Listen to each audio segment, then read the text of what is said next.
Do you know much about your father's and your grandfather's life in Europe?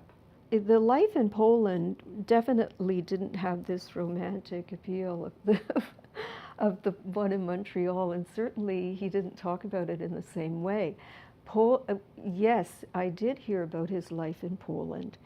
Um, they lived in a little one-room, in a room, and I have visited he came from a village called Slipjanova in the Celts province in the Świętokrzyski area, which was in Malopolska, that part of Poland.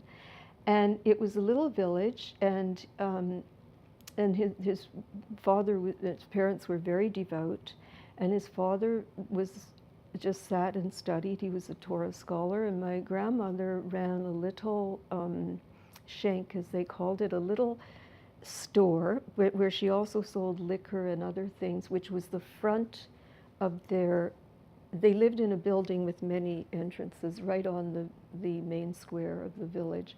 And that window, which was a door, I guess, looked out onto the main square. And she sold things to the peasants that would come into the town. And my father told me one thing that was really difficult for him to see was that his grandmother went every morning and to carry back 2 pails of water from the river on a yoke, like an animal. And none of the men helped with this job. Even in winter, she had to go down to the river and bring water back, because that was their only source of water.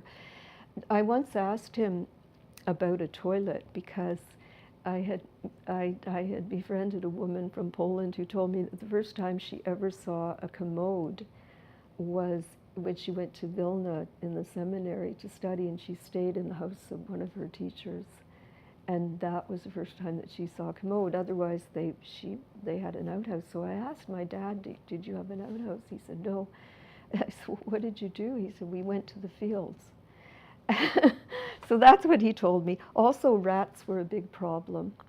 These big rats that were as big as their cats that they kept, and that there were 4 children in the family. My grandmother had given birth to 8 children, 4 of whom survived early childhood, and her grandmother had given birth to 16, and 8 had survived early childhood.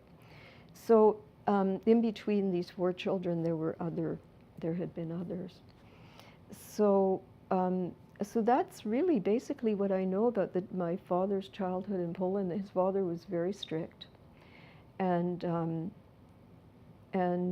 he went to the Polish school, where he was apparently called things like pig's ear. You know, when I was in Poland, I asked some Polish people, is that a typical epithet for, and they weren't familiar with that one. But anyway, I just know it in English.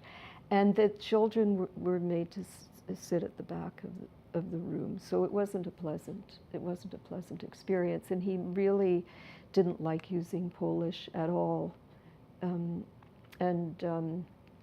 When some cousins arrived after the war who had survived Auschwitz and so on, and were among a group of people, of close friend survivors, but my parents became very close to them, he couldn't understand why they spoke Polish among their friends. It really bothered him. And I guess in those 9 years, between 1930 and 1939, there were big changes taking place in Poland, and young people became very Polonized. So that was very different from my father's upbringing.